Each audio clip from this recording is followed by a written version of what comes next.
Hurmatlı dostlar, men Askak Hocam Kulağı'nın mantı konkursuna katışını çeşdim. Mınav tayarlagan farşım, kartoşkanı tuğradım, piyazdı tuğradım, et, pışkan et. Bul kalanlıkta toğup durgan üçün 4 buruştuk bolbay koydu. Tırkarıp kettim, biroq maydaladım alım jetişince. Emi bu жерге akmay kuyu arılaştıram dağı mınav piyallarga jaygaştıram. Mına arılaştırıp koydum.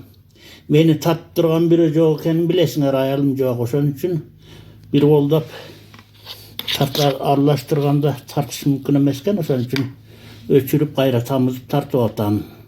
Piyallardyň tüýüne akmay dep koýarys bizde. Başka ýakda suwmay diýip, az-azdan akmay guýdum mına, gördüňör. Em üstüne farşty salam.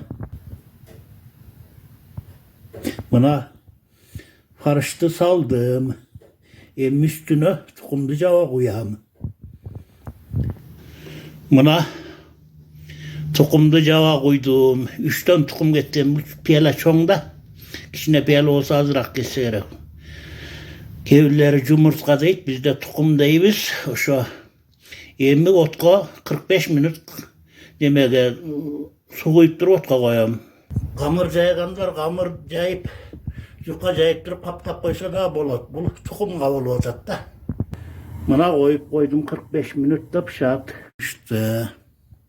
Manday bolup pişti. Emi kanday bolgondygyny görem. Kana bismillah. Üstünde tukumu. Yumurtkası pişipdir.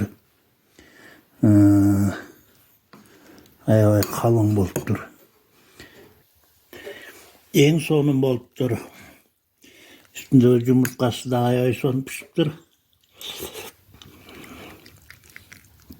Narjağı karşıda kurdun mantığınıkında yorup sonun pişipdir.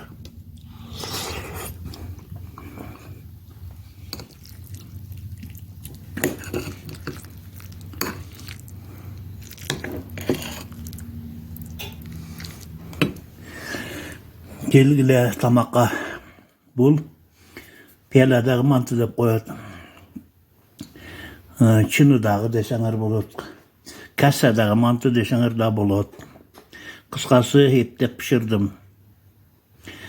Ta gelgile bardığız jetet. Şundaydan 3'tü pişirdim.